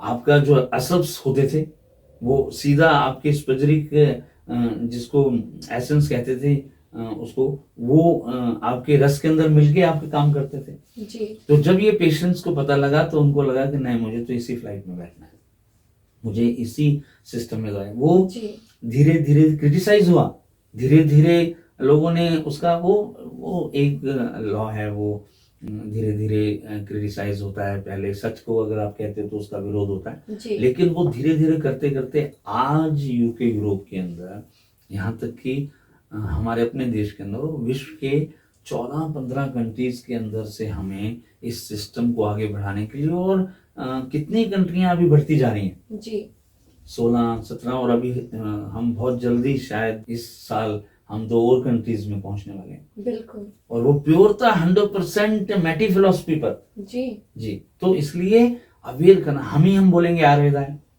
हम ही बोलेंगे कि हमारी जो स्टडी है वो होम्योपैथिक है, तो वो सामने वाला सोचता है ये होम्योपैथ है, वो मार्केटिंग क्या कर रहा है। जी आपकी तो मार्केटिंग ही नहीं की, उसने तो सिस्टम की मार्केटिंग कर दी। और हमारे गुरु ने तो वो सारी बातें होम्योपैथी के ऊपर आज से 160 साल पहले बता दी, जो आज मॉडर्न साइंस कह रही है। जी मॉडर्न साइंस क्या कहती है, ये कैसे हो सकता है कि एक क्रूड फॉर्म आपको इल करता है और वो ही आपको ठीक करता है। तो कई पौधों के अंदर आप इल होते ही नहीं, हेल्थी सब्जेक्ट्स को नहीं मानती। बिल्कुल। मैटी जी ने इसको सबसे पहला कमजोरी माना, फिर उसने लॉ ऑफ सिमिलर की थ्योरी दी, डिफरेंट दी, उसको एक मान लिया गया। हमारे मुल्कों में तो पता ही नहीं है जी ये सिस्टम, वेस्टर्न से चल के, यूरोप से चल के पहुंचने में आज वही 100 साल पुराना है, लेकिन उसके ऊपर नहीं चल पा रहा। उसका कारण कहीं ना कहीं क्या हुआ कि वो फिलोसफी तो अलग है। जी तो इसलिए कहीं ना कहीं जो डाइल्यूशंस थे, आज साइंस कहती है पानी है, वाटर है। अब उसके ऊपर तर्क किया जा रहा है, उसके ऊपर आर्गुमेंट, डिबेट्स की जा रही है कि कॉपी करता है, आप कुछ भी कह लीजिए। जी फैक्ट ये है कि लास्ट मॉलिक्यूल नहीं मिलता। अब आप उसको अनगिनत बना रहे हैं। वो मेरे पिछले एपिसोड में मैंने समझाया। बिल्कुल। तो कहीं ना कहीं कहने का मतलब ये था कि हम अपने मैटी को ही रिगार्ड नहीं दे रहे, अपने गुरु को ही रिगार्ड नहीं दे रहे। उसने साफ कहा है कि अनलिमिटेड डाइल्यूशंस मत बनाओ। आज मॉडर्न साइंस कह रही है, लेकिन रिकॉग्नाइज कर रखा है। आज कहती है पानी है, रिसर्च पेपर कहते हैं कि ये पानी, हम नहीं मानते। यूरोप में स्टडी हुई है जी, इंटरनेशनल लेवल पर स्टडी है, वो कहती है पानी है, ये प्लेसिबो इफेक्ट करता है। लेकिन हमारे सिस्टम के अंदर हमारे मैटी ने कहा कि नहीं, उसने कहा कि नहीं, एनिमल से दवाई नहीं होनी चाहिए, प्लांट से होना। आज पूरा संसार जो है वो वेजिटेरियन की तरफ हो रहा है, वो अडॉप्ट कर रहा है नेचर्स को। तो कहीं ना कहीं हमने वो रेस्पेक्ट हमारे मैटी को नहीं दी। उसने कितनी बड़ी फिलोसफी दी हमें जी, तो वो कहीं ना कहीं मार्केट के अंदर, सोशल मीडिया के अंदर वो दब गया, सुप्रेस हो गया। मैटी जी की फिलोसफी कहीं सुप्रेस हो गई। तो कहीं ना कहीं हम लोगों को ये बताना पड़ेगा कि ये सिस्टम अलग है। अब वो आप उसको डाइल्यूशंस बनाओगे, पानी दोगे तो ठीक तो पानी भी करता है। आपको पता है कि पानी की पद्धति चलती है हाइड्रोथेरेपी, ओके, वो पानी से ठीक करती है। आपको एनीमिया देती है, आपको पानी पिलाती है, जी, तो वो पैथी भी है। तो पानी, फास्टिंग, आप देखिए फास्टिंग इज मेडिसिन पावरफुल, हमारे देश ने दी। आज उसको कल्ट बन गया वो। आप देखिए बड़े बड़े साइंटिस्ट कहते हैं कि फास्टिंग करनी चाहिए। आप देखिए योगा, पूरे अगर आपके ब्रेन को, दिमाग को कोई शांति दे सकता है तो योगा, मेडिटेशन, आज बड़े बड़े साइंटिस्ट कह रहे हैं। लेकिन क्या हमारा फाउंडर ये सब हमको जो देके गया घर के अंदर, उसकी वैल्यू नहीं रखी? तो वो कहीं ना कहीं कहावत है ना जी, कि अपने घर की इतनी वैल्यू नहीं होती, है ना। सो कहीं ना कहीं घर की मुर्गी दाल बराबर। तो कहीं ना कहीं हमको ऐसा लगता है ये सिस्टम इतना पावरफुल है, हमें ही अपनी नज़र में वो पावरफुल नहीं लगता। जी, लेकिन जब इसके अंदर हमने शोध किया, आप अपनी नज़र से देखेंगे तो आप एक लिमिटेशन दायरे में दे सकते हैं। मैंने बड़े बड़े साइंटिस्ट के साथ काम किया जी। और फैक्ट रखे। मैंने बोला क्या कारण है कि हमें लगता है कि नहीं, वो उन्होंने इसके ऊपर अध्ययन किया, रिपोर्ट सबमिट करवाई, एक साल, बिल्कुल। 2 साल उसके ऊपर हुई। आज हम पिछले 25 सालों से काम कर रहे हैं। जी, तो कहीं ना कहीं ये सब चीजें बहुत ज्यादा इम्पोर्टेंस रखती हैं। बिल्कुल। तो जैसे कि आपने बताया कि हमारे प्रैक्टिशनर्स के लिए कि हमारी रिस्पॉन्सिबिलिटी होती है जी जी, पेशेंट को कैसे बताना है, ब्रांड बनाना explain पड़ेगा। करना है। जी, हाँ जी। बिल्कुल। तो ये बड़ी मुझे एक चीज़ आपकी अच्छी लगी और काफ़ी इंटरेस्टिंग थी। मुझे आपके पेशेंट से पता चला कि जब आप मेडिसिन ट्रीटमेंट शुरू करते हो जी तो आप उनको डाइट प्लान नहीं देते, खासकर शुरुआत में। जी जी, तो उसका कारण क्या है कि क्यों नहीं आप उनको डाइट चेंजेस करते? आपने सुनीता बहुत ज्यादा मेरे पेशेंटों से जी। शायद बात की। आप मेरी रिसर्च करते हैं बिल्कुल, ऑफ कोर्स। कि जो मैं कर रहा हूँ वो बिल्कुल सही है कि नहीं। जी, होना भी चाहिए। और क्योंकि आपका काम है पब्लिक तक फैक्ट लाने का, बिल्कुल। रियलिटी लाने का। बिल्कुल सविता जी, ये बिल्कुल सत्य है। मैं कई बार इसके ऊपर बड़ा अध्ययन किया मैंने, जी, और बड़े बड़े साइंटिस्ट, जर्मन, फ्रांस और बड़े बड़े, मैं यूरोप के साइंटिस्ट, अपने विद्वानों से, बड़े बड़े आयुर्वेदाचार्य से, होम्योपैथ से मैं अपने मुल्कों में मिला, देश में गया, बड़े बड़े साइंटिस्ट से बात हुई। तो फिर जब मैं वापस यूके यूरोप आता था तो मैं देखता था कि कहीं ना कहीं यहाँ तो डाइट प्लान कहीं चल ही नहीं रहा। जी, कॉन्सेप्ट है, न्यूट्रिशन है, लेकिन फिर धीरे धीरे जब मैंने उसको अपनी प्रैक्टिस के अंदर डाइट प्लान देना स्टार्ट किया, स्टार्टिंग के अंदर, तो क्वेश्चंस उठे। ओके, ये भी हमारे देश के लिए बहुत बड़ी बात होगी जो मैं जी। कहने जा रहा हूँ। वो ये कि आपने फॉर एग्जाम्पल मैंने दूसरे आयुर्वेदा चिकित्सकों से बात की, मैंने होम्योपैथिक चिकित्सकों से बात की, तो फिर मुझे पाया, मैंने एलोपैथी से बात की, तो उन्होंने कहा कि एक अपने सिस्टम को प्रूव करने के लिए एक स्टडी होनी चाहिए। जी, वो स्टडी मुझे पूछा, मैंने सीखा। तो वो स्टडी ये आई कि क्लिनिकल ट्रायल्स होने चाहिए, स्टडीज होनी चाहिए ओके, कि आपकी दवाई, जैसे कि मैं आपको एक एग्जांपल देता हूँ कि आयुर्वेदा के अंदर आहार और कहीं ना कहीं जो आयुर्वेदा फिलोसफी है वो दोनों साथ मिलकर काम करती है। बिल्कुल, वो कहीं ना कहीं कहती है, थ्योरी और प्रैक्टिकल दोनों, की आप you are what you eat, बिल्कुल, जैसा आहार वैसा विकार। तो वो करते हैं, उसको करना चाहिए। आहार ही विद्या है, लेकिन होम्योपैथी के अंदर आहार की कोई फिलोसफी नहीं है। फिर आयुर्वेदा से डाइटिशियंस निकले, न्यूट्रिशंस निकले, और एक इंडिपेंडेंट वो ले लिया। योगा वाले कहते हैं कि हम योगा से ठीक हुए हैं। जी। तो फिर कहीं ना कहीं वो क्लिनिकल ट्रायल जब हुए तो आपस में मतभेद हो गए। साइंटिफिक कम्युनिटी कहती कि आपने जो होम्योपैथिक दवाई खाई थी, आपने आयुर्वेदा खाई, उसमें डाइट का बड़ा रोल है, जी। तो डाइट ने ठीक किया। ओके। अक्सर मेरे पेशेंट आके कहते थे कि आपने जो मुझे दवाई दी उसके साथ मैंने ये दवाई, ये भी जूस पीना स्टार्ट कर दिया। तो मुझे ऐसा लगा कि ऐसा नहीं है, हमारी दवाई कैपेबल है, जी। नहीं तो आप सहारा ले रहे हो किसी चीज का। फिर मुझे अध्ययन करने में मिला, मुझे ट्रैवल करना पड़ता था। अब मैं बीइंग एन वेजिटेरियन, मुझे यहाँ पर शायद यूरों को, कईयों को नहीं पता होगा, यहाँ पर जो इंग्लिश कम्युनिटी है या वेस्टर्न वर्ल्ड है वो एग को भी और फिश को भी वेजिटेरियन समझता है। बिल्कुल, दोनों को मानते हैं। वो तो इसलिए वीगन चला, जी। एनिमल को हार्म नहीं करना, जी। तो एनिमल डाइट ही नहीं लेनी, जी। चाहे वो दूध हो। जी। हालांकि वो फिलोसफी अलग है। तो वेजिटेरियन मैं होने के नाते हम तो जो हमारी जो परंपरा है वो अंडे को और फिश को भी, वो तो नॉन वेज में आता है। जी। तो जब ट्रैवल करता था तो बड़ी दिक्कत होती थी। तो फिर मैं जब कहीं रहता था होटल्स में, ट्रैवल में, रास्ते में, तो अपना खाने का इंतजाम करना पड़ता था। तो खैर बहुत ज्यादा बदलाव आ गया 20 साल के अंदर। बड़े बड़े रेस्टोरेंट, बड़ी बड़ी फिलोसफी, मैटी जी की बैक टू नेचर फिलोसफी चल रही है इनडायरेक्टली वे में। तो क्या हुआ कि मैंने एक अध्ययन किया, जो मैंने कई वीडियो में एक पॉइंट आउट किया, उसके ऊपर भी आप एक वीडियो बनाइएगा, एपिसोड डेडिकेट कीजिएगा कि क्या कारण रहा कि हमारी जो डाइट है, हमारे भारत में जो ये कहा जाता है कि योगा कीजिए, डाइट कीजिए, बचपन से आप दीजिए, घर घर के अंदर ये एक तरह से परंपरा चल पड़ी है, लेकिन उसके बाद भी उम्र जो है वो 60-70 तक ही पहुंच रही है। जी। क्यों वेस्टर्न युग जो है वो कहीं ना कहीं डाइट फॉलो ना करते हुए भी 90-100 पहुंच रहा है, और यूरोप, पूरी यूरोप की बात कर रहा हूँ। जी। तो कहीं ना कहीं मुझे अध्ययन मिला वो खान पीन पे इतना ध्यान नहीं देते। हाँ, ये बात है कि न्यूट्रिशंस खाना बहुत जरूरी है, आपकी बॉडी की क्या रिक्वायरमेंट है वो एक तरह से नहीं आएगा, डिफरेंट है। तो मुझे ये एहसास हुआ और एक सुझाव मुझे दिया गया कि आपके जो पेशेंट्स हैं उसको प्योरली स्पजरिक मैटी रेमेडीज या क्रॉस के साथ कैसे जोड़ोगे आप। जी। तब मुझे एक प्लान बनाया कि मैंने अपने पेशेंट्स को डाइट प्लान देना बंद कर दिया। ओके। और अपनी दवाइयां ही देता और उसको बताता था कि, तो वो आके मुझे कहता था अब एलोपैथ प्रैक्टिशनर क्या चाहिए, वो आपको दवाई दे देगा, आपकी बोलेगा जो मर्जी खाओ। तो फिर मैंने अध्ययन करके उसको इम्प्लीमेंट किया अपनी प्रैक्टिस में कि मेरा सारा क्रेडिट तो वो डाइट ले रही है। जी।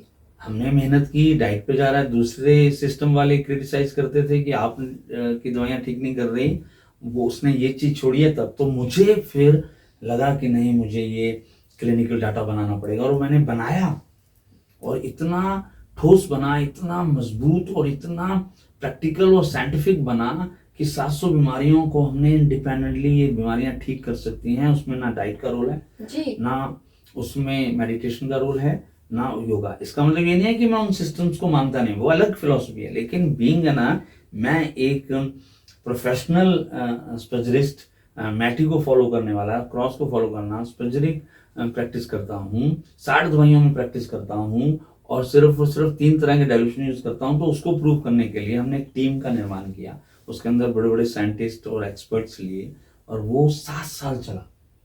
7 साल यानी कि 2006-07 से लेके 2014-15 तक चला वो। ओके।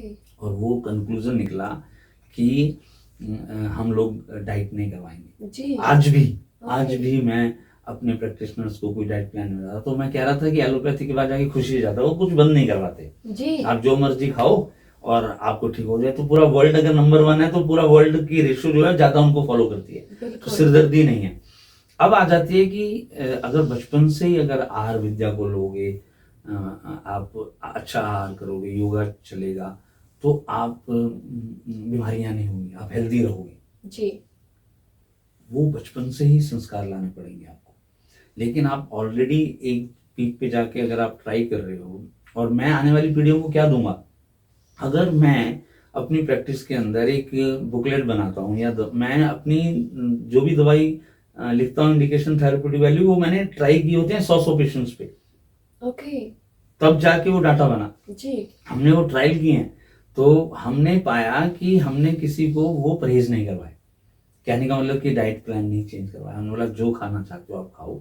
हाँ, जैसे कुछ बीमारियों में जैसे डायबिटीज़ है, ब्लड प्रेशर है, उसके अंदर डाइट एग्रावेट करती है, जैसे कि शुगर नहीं खानी चाहिए जी वो साइंस रिसर्च आती है, नमक नहीं खाना चाहिए, तो बिल्कुल। वो मैं जरूर बताता हूँ। वो डिजीज के साथ कंसर्न है, लेकिन उसका छुड़वाता हूं मैं, कि वो आपकी बीमारी को खराब कर रहा है, आपकी डैमेज कर रहा है, लेकिन वो आपको ठीक कर रहा है, वो डाइट प्लान नहीं देता।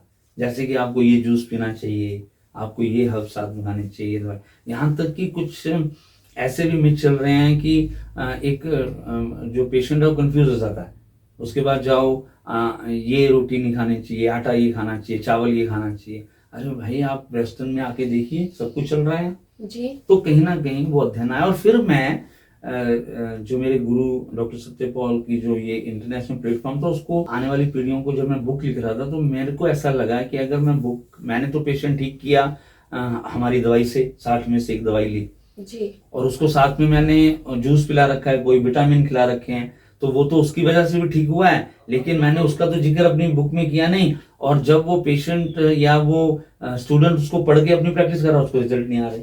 तो मुझे ऐसा लगा कि 700 बीमारियों को ऐसी बुक, ऐसा डाटा तैयार करना चाहिए जो कि वो तैयार किया हुआ जर्मन की जो दवाइयां हैं वो लाके हम लोगों ने, उन्होंने भी हमें डाटा दिया, बहुत डाटा हमारे पास इकट्ठा हुआ। तो वो डाइट का कहीं ना कहीं मुझे ऐसा लगता है कि वो हम लोगों को एक अलग से एक वो सब्जेक्ट है, उसको अगर आप एक प्योर, मेरा पहला वाला जो क्वेश्चन था आपको उसके जी। साथ जोड़ेंगे, तो यहाँ पर आपको मिक्स नहीं किया जाता, तो उसके अंदर खाने का भी बहुत बड़ा इम्पोर्ट। अगर आपने किसी पेशेंट को ठीक किया, अपनी दवाई दे दी और उसका खाना भी चेंज करवा दिया, तो पेशेंट आके हंस के बोलता था मुझे तो वो खाना मैंने चेंज किया इसलिए डॉक्टर साहब मैं ठीक हुआ। बिल्कुल। तो फिर मैंने उसको प्रूव किया कि आप जो, तो वो ब्रांड बनने लगा, लोग लाइक करने लगे कि ये परहेज नहीं करवाता, जी तो उसका फायदा मुझे अलग से मिला।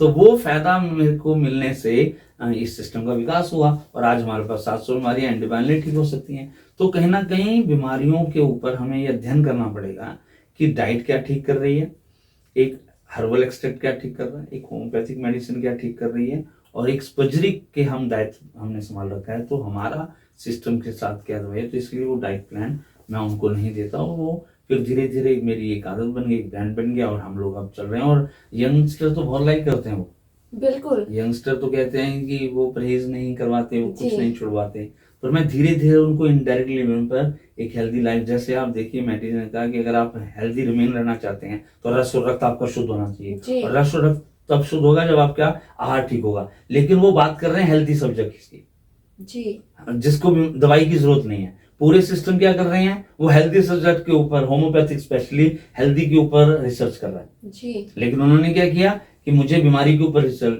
देने हैं, तो उन्होंने दवाई खिलाई, उन्होंने उसके ऊपर परहेज नहीं करवाए। और आपको बताऊं ज्यादा परहेज नहीं करवाते थे जी वो कुछ चीजें नहीं छुड़वाते थे।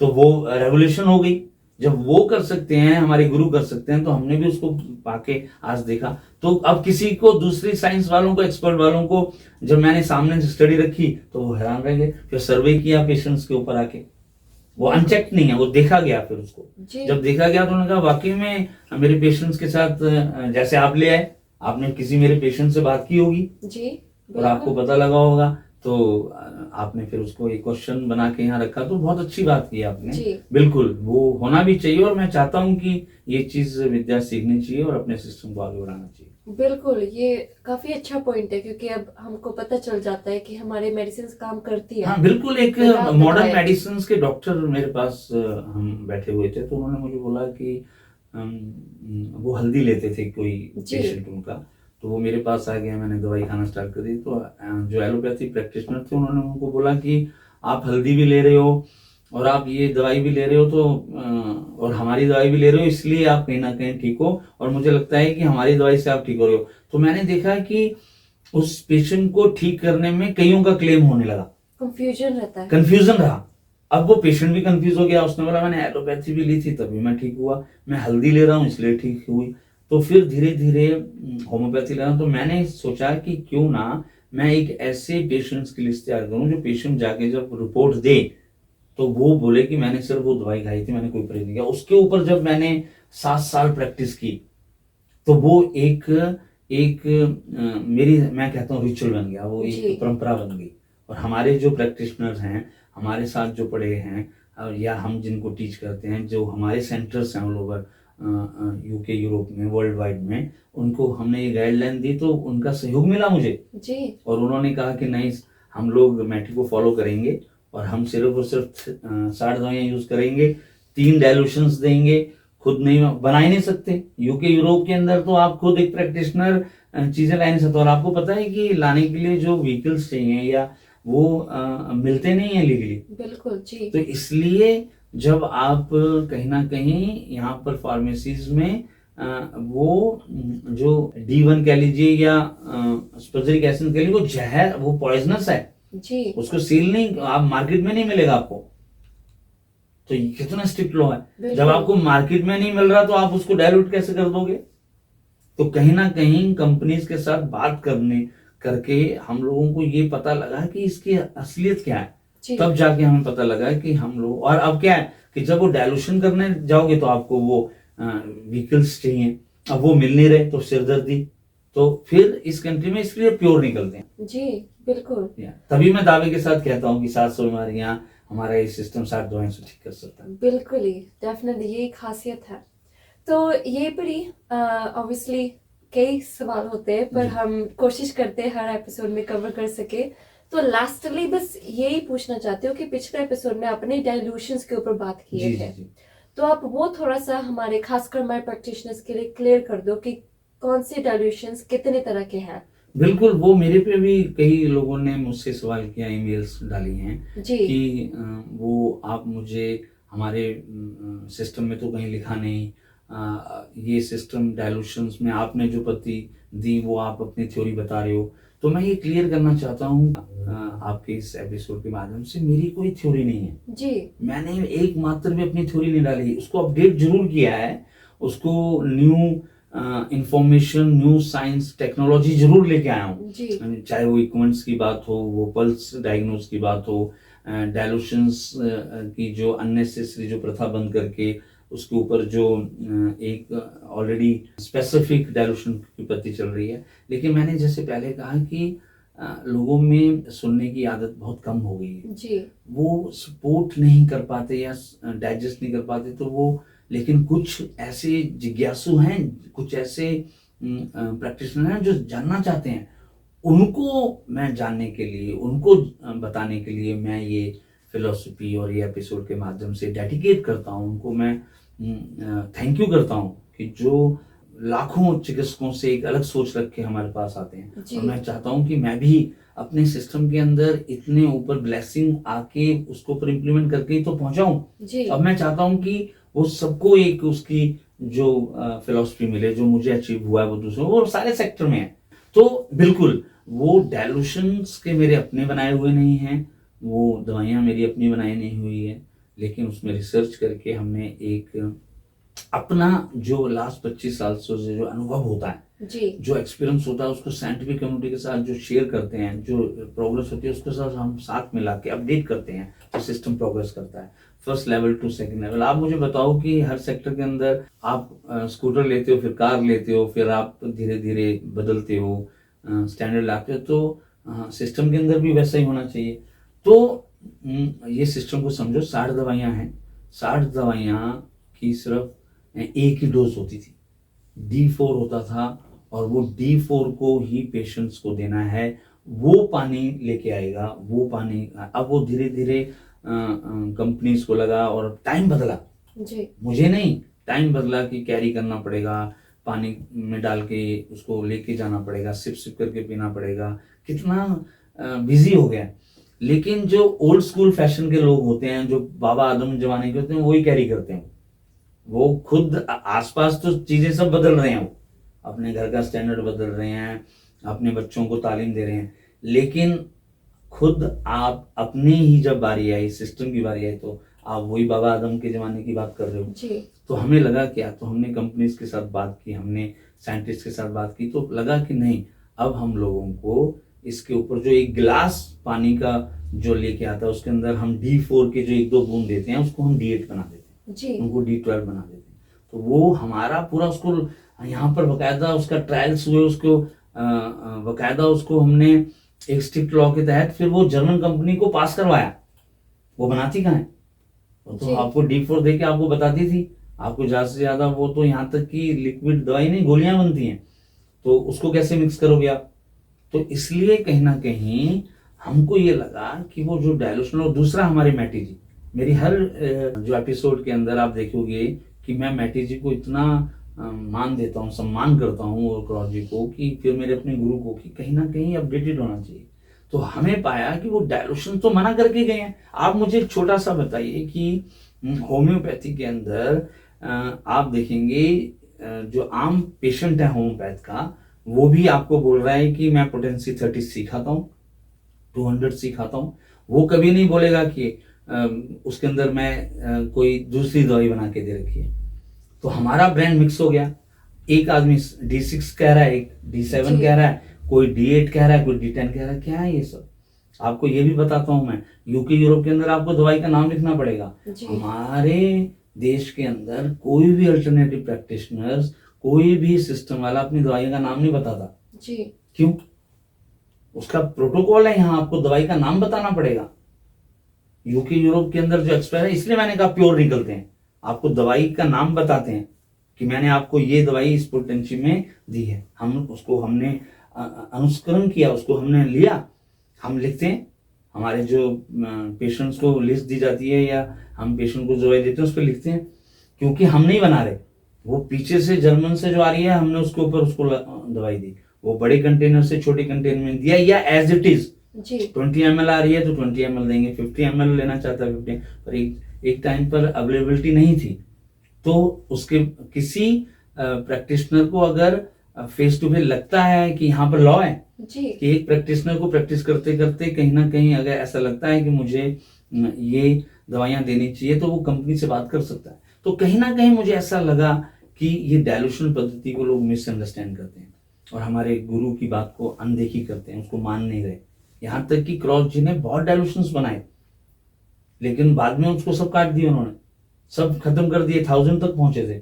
ये एक स्टडी हमारे देश के अंदर बड़े नामी ग्रामी जो प्रैक्टिशनर के पहुंची तो उन्होंने किए, लेकिन वो धीरे धीरे जब पाया कि ये होम्योपैथी का रूप धारण कर रही है और ये होम्योपैथिक में जा रही है, तो वो कंडक्ट हुआ। तो डायलूशंस जो हैं वो अननेसेसरीज नहीं बनाने चाहिए जी। और अगर आप डायलूशंस बनाओगे तो जैसे एक दवाई है, जैसे आपको मैंने कई बार बताया एकोनाइट है, एकोनाइट जो दवाई है उसका आपके पास 6x भी है, आपके पास उसको 30C भी है, उसके बाद आप उसको 200C भी दे रहे हो, फिर 1M, फिर 50M जा रहा है ना, 10M जी। अब वो पेशेंट्स को नहीं पता कि कौन सा लेना है, वो प्रैक्टिशनर दे देते हो। हमारे जो सिस्टम के अंदर आपने जो S1 है उसका जो D4 आया, अब आप उसका D5 भी बना रहे हो, D6 भी बना रहे हो, D7 भी बना रहे हो, और आपकी वो जो क्लिनिक है उसके अंदर आप उसको स्टोर करते जा रहे हो। अननेसेसरी है, आप खुद ही अपने आप में 30 मार्का बने हुए, लेकिन जब वो स्टडी की बात आती है, साइंटिस्ट के साथ बैठोगे तो क्या प्रूव करोगे आप जी। तो कहीं ना कहीं इस वजह से वो डायलूशन पद्धति को समझना बहुत जरूरी है। मैं हमेशा कहता हूँ कि सविता जी ये सिस्टम बहुत डीप है, बहुत फिलोसफिकल है, बहुत हिस्टोरिकल है, और इसको कहीं ना कहीं हमारे देश में कहीं ना कहीं चूक हो गई और मिक्स ब्रांड हो गया जी। वरना इस कंट्री में चाहे वो पार्ट ऑफ होम्योपैथी या जर्मन फार्मा में मिसअंडरस्टैंड कर लिया गया, लेकिन उसकी एक फिलोसफी है अलग जी। वो मैटिस से चलती हुई आज तक जो दवाई जर्मन में बनती है उसकी एक फिलोसफी सेम आ रही है, वो कभी चेंज नहीं हुई। लेकिन यूरोप के अंदर वर्ल्ड वॉर की वजह से या सेकेंड वर्ल्ड वॉर की वजह से, फॉलोवर की कमी वजह से वो कम हो गया, बंद हो गया, और उसके बाद जब होम्योपैथिक रीबिल्ट हुआ तो उसके साथ ही उसको मान लिया गया जी। तो वो हिस्टोरियंस की, एक्सपर्ट्स की गलती, क्योंकि फॉलोवर कोई बताने वाला नहीं था बिल्कुल। लेकिन उसको कहीं ना कहीं चेंज, हमको ये ब्लेसिंग हुई हमने। और कभी भी समाज के अंदर जब कोई आप कार्य करते हैं तो कहीं ना कहीं आपको वो कहीं ना कहीं एक ऐसी प्रेरणा मिलती है कि अब ये चेंज हो सकता है, फिर आपको वो सपोर्ट मिलती है, कार्बा बनता चला जाता है। तो डाइल्यूशन पद्धति बिल्कुल अलग है और होम्योपैथी की वजह से ये बहुत बड़ा इस सिस्टम को सेटबैक हुआ है कि ये अपने आप में उभर नहीं पाया। और अगर वही गलती हम रिपीट करेंगे तो हमारी जो स्टैंडर्ड, अब जैसे मॉडर्न मेडिसिन के अंदर आप फार्मास्यूटिकल कंपनीज में बड़े बड़े एक्सपर्ट के साथ बैठते हो, अगर आप देखो कि होम्योपैथी के अंदर वाटर कहते हैं, प्लेसिबो थेरेपी, जब आपने इस सर्जरी के डाइल्यूशंस की बात की तो आपको कितना बड़ा इंप्रेशन मिला। काफी साइंटिफिक था क्योंकि मॉलिक्यूल्स आर स्टिल प्रेजेंट। तो एलोपैथी को क्या चाहिए कि मॉलिक्यूल्स प्रेजेंट होने चाहिए, तभी तो मेडिसिन काम करेगी। बिल्कुल। और जैसे मैं पिछले एपिसोड में बता रहा था कि आपने तो जो नींव है वही कमजोर कर रखी है, आपके पास जो नींव आई वो प्योर नहीं आया, आपने वो मदर टिंचर को ही आप डाइल्यूट कर रहे हो। लेकिन जब प्योर स्पंज दूध, आप उसको डाइल्यूट करते चले जाओगे, डाइल्यूट करते जाओगे, दूध लास्ट में आएगा तो आपको बच्चा ही नहीं पिएगा जी, है ना, बिल्कुल एक टाइम पर आकर। तो कहीं ना कहीं इसको समझना पड़ेगा। अब आप सिखा भी यही रहे हो जी कि आपको ये दवाइयां को डाइल्यूशन बना के देना है, आप ले लीजिए। और कई बार तो ऐसा भी हुआ है कि हमारा D4 लेकर उसको आगे समझाना लगा। तो ये हर सेक्टर में चलता है, वो चलता रहता है, उस पर मैं ध्यान नहीं देता क्योंकि आपकी जो एनर्जी है वो अच्छे काम पे लगनी चाहिए। तो कहीं ना कहीं कम से कम मैं ये कहता हूं कि सिस्टम को तो समझो, कहाँ है डॉक्यूमेंटेड, कहाँ है, कहाँ लिखा है। आप मुझे बताओ, आप लोगों को समझा रहे हो कि D4 से 110 की रेशो से D5 बनाना है जी, या 147 की रेशो से D5 बनाना है, या 100 की रेशो से आपको D5 बनाना है, D6 बनाना है, D7 बनाना है, D8 बनाना है, चलते चले जाइए आप। लेकिन एक जगह आप मैटी की किताब पढ़ रहे हो, वो एक गोली एक गिलास पानी में डालते थे जिसका कम से कम 200 या 250 ml था, फिर वो उसी में से एक चम्मच लेके दूसरे में डालते थे। तो वो 1:100 भी नहीं है, बिल्कुल 1000 भी नहीं है, वो बहुत दूर जा रहा है, वो 10,000 से भी ज्यादा जा रहा है। तो आपकी थ्योरी जो, अच्छा पढ़ने वाले भी क्वेश्चन नहीं उठा रहे जी, वो भी वाह, तो वो ट्रेंड है। वो आप अगर आप देखोगे वो आज वो ट्रेंड है हर सेक्टर में, तो वो कहीं ना कहीं डाइल्यूट हो जाता है। असली जो सत्य है वो तोड़ मोड़ को प्रस्तुत किया जाता है। लेकिन जो अगर आप रेफरेंसेस देखोगे तो उस रेफरेंसेस के अंदर कहीं नहीं मिलेगा। 100 साल पुरानी कंपनी नहीं कर रही, तो कहीं ना कहीं आप उससे तो सीख रहे हो। आप यहां तक कि आप हैरान रह जाओगे कि स्पज्जरिक, आजकल तो चिकित्सक क्या करते हैं, स्पज्जरिक एसेंस बना के वही दे रहे हैं और वो कह रहे हैं कि स्पज्जरिक सिस्टम पूरे वर्ल्ड में चल रहा है। अरे स्पज्जरिक मेडिसिन अलग हैं जी, वो मैटी से लेना देना नहीं है उनका। स्पज्जरिक मेडिसिन जो है उसके अंदर डाइल्यूशन ही नहीं है, बिल्कुल वो एक्सट्रैक्ट के तौर पर दिया जा रहा है। उसका D4 नहीं मिलेगा आपको, उसका D10 नहीं मिलेगा, उसका D12 नहीं मिलेगा, जिसका मतलब स्पज्जरिक वो मैटी को फॉलो नहीं कर रहा, वो तो एक्सट्रैक्ट की तरह बन गए। तो फिर कहाँ रह गया मैटी, कहाँ रह गया क्रॉ, कहाँ गया हमारा सिस्टम, फिलॉसफी या नींव है। तो बहुत चीजें हैं इसके ऊपर, धीरे धीरे हम लोग उसको समझेंगे और जो आना चाहता है, सीखना चाहता है, वो आके हमसे सीख सकता है। जी, तो जैसे कि अब डॉक्टर विनोद ने डाइल्यूशंस के ऊपर एक्सप्लेन किया, तो आज का एपिसोड काफ़ी अच्छा रहा, काफ़ी इंफॉर्मेटिव रहा, खासकर हमारे प्रैक्टिशनर्स के लिए। तो thank you very much doctor Vinod, और ऐसे ही और एपिसोड्स लेकर आएंगे और बातें करेंगे। अगर आप कोई सवाल पूछना चाहते हो बेशक पूछ सकते हो। तो अब हम मिलते हैं अगले एपिसोड में। Thank you very much for watching. धन्यवाद सविता जी, और सभी को मेरी प्यार वाली नमस्ते।